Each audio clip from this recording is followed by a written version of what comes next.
Hello everyone, welcome to Golconda institute. నేను మీ Gopi Krishna sir. 2022 తర్వాత దాదాపు 4 సంవత్సరాల తర్వాత వచ్చిన నోటిఫికేషన్ పోలీస్ డిపార్ట్మెంట్లో ఎక్కువ మొత్తంలో మనకు కనిపిస్తున్న ఉద్యోగాలు 7,112 ఉద్యోగాలతో నోటిఫికేషన్ రావడం జరిగింది. మరి ఈ 7,112 ఉద్యోగాలలో సక్సెస్ సాధించాలి అంటే అభ్యర్థి మొట్టమొదటగా రిటన్ టెస్ట్ పైన ఫోకస్ చేయాలి. ఈ వీడియోలో నేను రిటన్ టెస్ట్లో మార్క్స్ గురించి, అంటే లాస్ట్ ఇయర్ నోటిఫికేషన్కి ఈ ఇయర్ నోటిఫికేషన్కి ఉన్న చేంజెస్ ఏంటి, సిలబస్లో ఏమైనా చేంజెస్ ఉన్నాయా, రెండో పాయింట్ వచ్చేసి మనకు నెగిటివ్ మార్క్స్ అంటున్నారు, ఏంటి నెగిటివ్ మార్క్స్ ఏంటి, కట్ ఆఫ్ మార్క్స్ ఎలా పెట్టబోతున్నారు, మరి సిలబస్ ఏ విధంగా ఉంది, వెయిటేజ్ ఏ విధంగా ఉండవచ్చు అనే అంశాలపైన ఈ వీడియో చేయడం జరుగుతుంది. ఎవరైతే కానిస్టేబుల్ ఉద్యోగానికి ప్రిపేర్ అవుతున్నారో ఈ వీడియో వాళ్ళకి షేర్ చేయండి. ఇక అంశాల్లోకి వెళ్తే, తెలంగాణ ప్రభుత్వం నుంచి మనకు వచ్చిన నోటిఫికేషన్లో ఫస్ట్ స్టేజ్ మనకు రిటన్ టెస్ట్. మరి ఈ రిటన్ టెస్ట్లో సక్సెస్ సాధించాలంటే సిలబస్ పైన ప్రతి అభ్యర్థికి పట్టు ఉండాలి. మరి ఈ రిటన్ టెస్ట్లో సిలబస్లో అవగాహన కలిగించడానికి కన్నా ముందు అసలు ఈ రిటన్ టెస్ట్లో క్వాలిఫైయింగ్ ఏంటి, అసలు ఏం చేంజెస్ వచ్చినాయో ఒకసారి అబ్జర్వ్ చేస్తే మనము ప్రీవియస్గా నెగిటివ్ మార్క్స్ ఉండేవి కావు, మరియు కట్ ఆఫ్ మార్క్స్ కూడా చేంజ్ వచ్చింది. సో ప్రిలిమినరీ టెస్ట్లో 2 చేంజెస్ వచ్చాయి. మొదటి చేంజ్ వచ్చేసి నీకు కట్ ఆఫ్ మార్క్స్ తగ్గించారు. కట్ ఆఫ్ మార్క్స్ ఎంత తగ్గించారు అంటే జనరల్గా ఓపెన్ క్యాండిడేట్స్ అభ్యర్థికి అయితే ఓసీ స్టూడెంట్స్కి అయితే మనకు 40% ఉన్న దానిని 30%గా చేశారు. అంటే ప్రిలిమినరీలో క్వాలిఫై అవ్వాలి అంటే కేవలం 60 మార్కులు సాధించిన ఓసీ అభ్యర్థి క్లియర్ చేయగలుగుతాడు. అలాగే బీసీ మరియు ఈడబ్ల్యూఎస్ అభ్యర్థులైతేనేమో కేవలం 25% సాధించారు. అంటే 50 మార్కులు సాధించిన అభ్యర్థి క్లియర్ చేయబోతున్నారు. అలాగే మనకు ఎస్సీ ఎస్టీ అభ్యర్థులు అంటే జస్ట్ 20%, అంటే 40 మార్కులు సాధించిన అభ్యర్థులు ప్రిలిమినరీ క్లియర్ చేయబోతున్నారు. ఇది ఫస్ట్ చేంజెస్. 40% 30%, 35% 25%, అంటే ప్రతి ఒక్కరికి ఒక 10% తగ్గించడం జరిగింది. ఇది మనము ఫస్ట్ రౌండ్ క్లియర్ చేసే అభ్యర్థులు. అయితే అభ్యర్థులకు ఇక్కడ తగ్గించడానికి ప్రధాన కారణం మనకి ఏం కనిపిస్తుందంటే నెగిటివ్ మార్క్స్ని ఇంట్రడ్యూస్ చేయడం. మరి నెగిటివ్ మార్క్స్ ఎలా ఉంది అంటే 20% అని మెన్షన్ చేశారు. 20% అంటే 20:100 అని. అంటే నువ్వు ఒక 100 మార్క్స్ రాంగ్ చేస్తే 20 మార్క్స్ పోతాయి. ఇంకా సింపుల్గా చెప్పాలి అంటే 5 క్వశ్చన్స్ నువ్వు రాంగ్ చేస్తే 1 మార్క్ నీకు డిడక్ట్ అవుతుంది. అంటే 5:1 రేషియోలో మార్క్స్ డిడక్షన్ ఉంది. ఇది ప్రిలిమినరీ ఎగ్జామ్లో మనకు ముఖ్యంగా చేసిన మార్క్. కట్ ఆఫ్ మార్క్ తగ్గడము, నెగిటివ్ మార్క్స్ ఇంట్రడ్యూస్ చేయడం. ఇంకా రెండో అంశానికి వెళ్తే మనము సిలబస్ని ఒకసారి చూద్దాం. అఫీషియల్గా మనకు పోలీస్ రిక్రూట్మెంట్ బోర్డు నుంచి వచ్చిన సిలబస్ని మనం ఒకసారి చూద్దాం.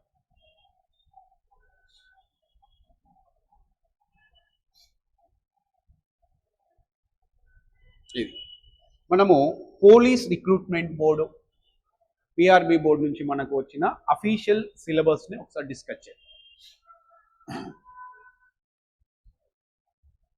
కానిస్టేబుల్ ఉద్యోగ సాధనలో, పోలీస్ కానిస్టేబుల్ ఉద్యోగ సాధనలో ఇది ఫస్ట్ మెట్.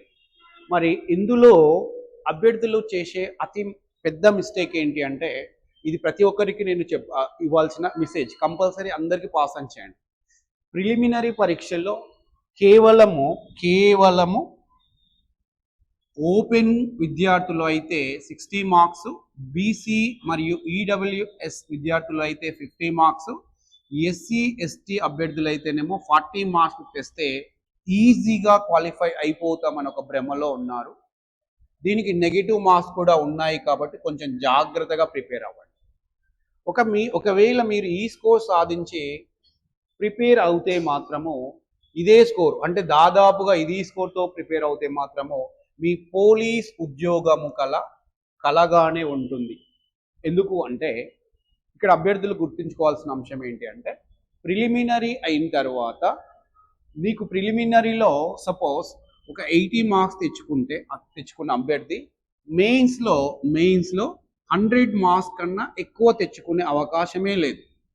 మరి ఇప్పుడున్న కాంపిటీషన్కి ఇప్పుడున్న తక్కువ వేకెన్సీస్కి 100 మార్క్స్ తెచ్చుకున్న అభ్యర్థికి ఉద్యోగం వచ్చే అవకాశమే లేదు. ఖచ్చితంగా ఎన్ని మార్క్స్ వస్తాయంటే కనీసము 130+ కొన్ని జిల్లాలలో, ఇంకా కొన్ని జిల్లాలో మనం తీసుకుంటే మినిమం 140+ మార్క్స్ స్కోర్ చేస్తేనే మీకు ఉద్యోగం వచ్చే అవకాశం ఉంది. కాబట్టి అభ్యర్థులందరూ preliminary test only qualifying nature కాకుండా ఇందులోనే మీరు మ్యాక్సిమం అంటే 120+ 130+ తెచ్చుకోగలిగితే మెయిన్స్లో మీకు చాలా ఈజీగా అవుతుంది. ఇది అభ్యర్థులు గమనించాలి. ఇక ఒకసారి సిలబస్ చూద్దాం. సిలబస్ చూస్తే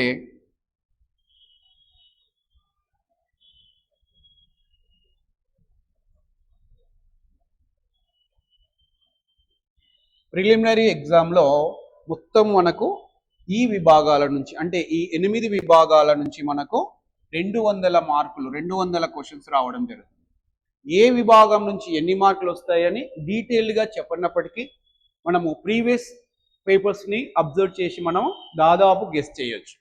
ఏ విభాగాల నుంచి ఎన్ని మార్కులు వస్తాయి అనే అంశాలను మనం ఒకసారి చూస్తే మనకు అరిథమెటిక్ నుంచి 30 to 35 మార్క్స్, ఇంగ్లీష్ నుంచి 20 క్వశ్చన్స్ 20 మార్క్స్, ఇక్కడ టెస్ట్ ఆఫ్ మెంటల్ ఎబిలిటీ ఈ రీజనింగ్ నుంచి మనకు 30 to 35 మార్క్స్ వచ్చే అవకాశం ఉంది. అలాగే మిగతా అంశాల నుండి మనకు ఈ 3 విభాగాలలోనే ఇంగ్లీష్, అర్థమెటిక్ అండ్ రీజనింగ్ ఈ 3 విభాగాలలోనే దాదాపు 20, 30 అనుకుంటే మినిమం మనకు 80 మార్క్స్ స్కోర్ చేసే అవకాశం ఉంది. సో అభ్యర్థులు అతి ముఖ్యమైన ఏరియా ఏమన్నా ఉంది అంటే English, arithmetic and test of రీజనింగ్ని మనము ఫోకస్ చేయాలి. ఇంకా రిమైనింగ్ అంశాలకు వస్తే దాదాపు మనకు 120 మార్క్స్ వచ్చే అవకాశం ఉంది. ఇందులో ఈ 120 మార్క్స్లో వీళ్ళు సిలబస్ని క్లియర్గా ఇవ్వకున్నా కానీ మనకున్న ప్రీవియస్ ఎక్స్పీరియన్స్తో మనము చదవాలి. మరి ఇక్కడ ముఖ్యంగా ఇంగ్లీష్ అన్నారు. ఇంగ్లీష్ అంటే మనకు ఏం రాబోతున్నాయి, గ్రామర్ రాబోతుంది. ఓకేనా, కంప్లీట్ ఇంగ్లీష్ గ్రామర్ రాబోతుంది ఇక్కడ. దాంతోపాటు మనకు అర్థమెటిక్ అన్నారు. మరి అర్థమెటిక్లో టాపిక్ ఏ చెప్పాలి, ఏ టాపిక్ ఉంది అని క్వశ్చన్స్ వస్తాయి. కాబట్టి నేను పర్టికులర్గా అర్థమెటిక్ మరియు రీజనింగ్ సంబంధించిన ఏ టాపిక్స్ల నుంచి ఎన్ని మార్క్స్ వచ్చాయి, మనం ఎలా ప్రిపేర్ అవ్వాలనే స్ట్రాటజీని నెక్స్ట్ వీడియోలో చేయడం జరుగుతుంది. కాబట్టి నేను సిలబస్ని ఇన్ డీటెయిల్గా డిస్కస్ చేయట్లేదు, ఇక్కడ మనం బ్రీఫ్గా ఎక్స్ప్లెయిన్ చేద్దాం.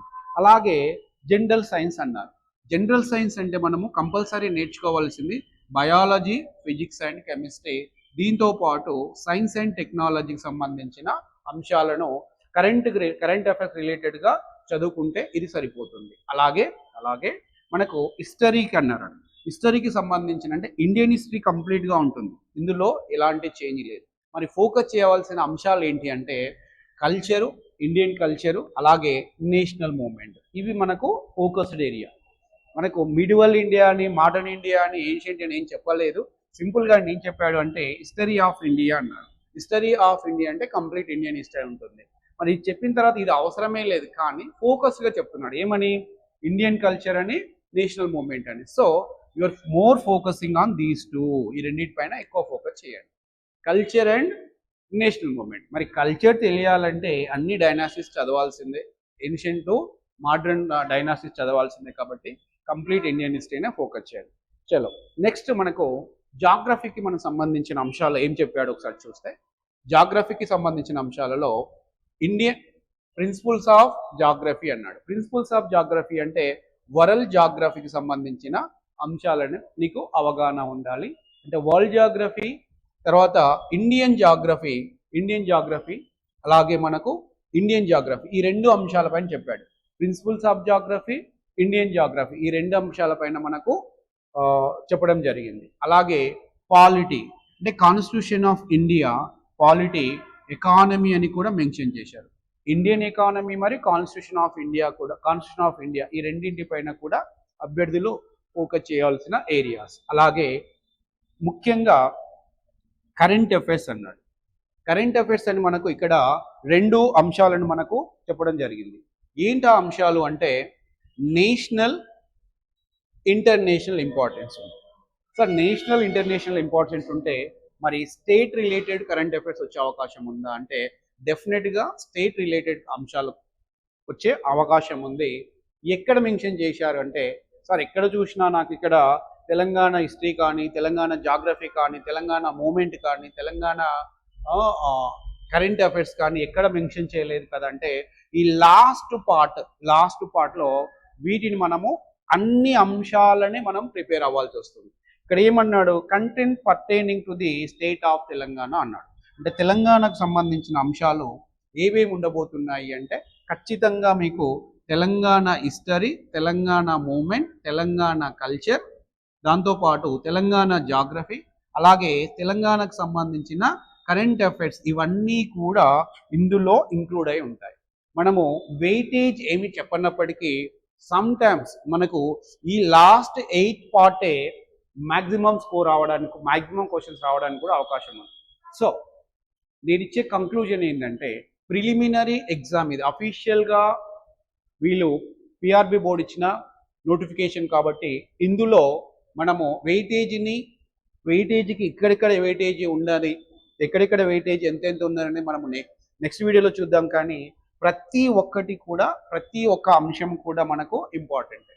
మొత్తం టోటల్గా 8 భాగాలు ఉన్నాయి. 8 భాగాలలో ఫోకస్డ్గా చదివితే ఖచ్చితంగా ఈ మనకు 200 మార్కులకు 120 మార్క్స్ తెచ్చుకోవడం పెద్ద కష్టమేమీ కాదు. మీరు జస్ట్ క్వాలిఫైయింగ్ పక్కన పెట్టేసి మ్యాక్సిమం మార్క్స్కు ట్రై చేయండి. మీరు ఇప్పుడు ప్రిలిమినరీలో మ్యాక్సిమం మార్క్స్ ట్రై చేస్తే మనకు మెయిన్స్లో చాలా ఈజీగా ఉంటుంది. కాబట్టి అభ్యర్థులు గమనించాలి. ఇంకా 4వ విషయం నేను ఇక్కడ చెప్పబోతున్నాను. సార్ ప్రిలిమినరీలో ఈ సిలబస్ ఉంది కదా, మరి మెయిన్స్లో ఏ సిలబస్ ఉంటుంది అని. ప్రిలిమినరీలో సిలబస్ ఏముంటుందో మెయిన్స్లో కూడా 95% సిలబస్ అదే ఉంది. కేవలము ఒకే ఒక అంశాన్ని వాళ్ళు యాడ్ చేశారు. ఆ అంశం ఏందో ఒకసారి చూద్దాం.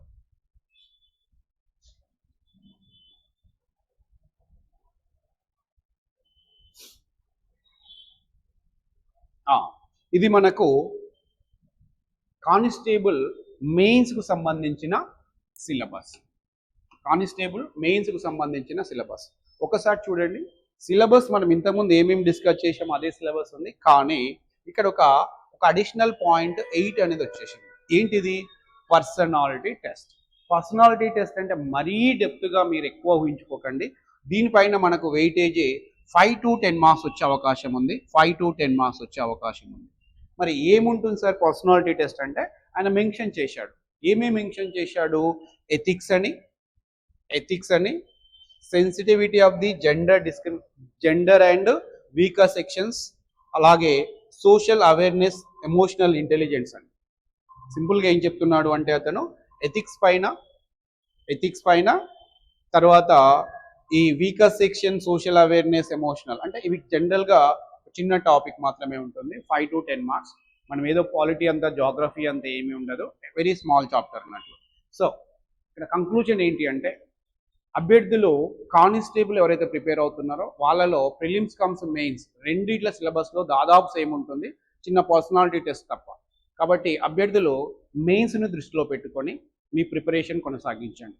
కేవలము క్వాలిఫైయింగ్ పర్పస్కే కాకుండా మెరిట్ని టార్గెట్ చేస్తూ మెరిట్ బేస్లో మీరు ప్రిపరేషన్ కొనసాగించండి. మరి మెరిట్ అంటే ఎంత సార్ అంటే మీకు ప్రిలిమినరీలోనే ఖచ్చితంగా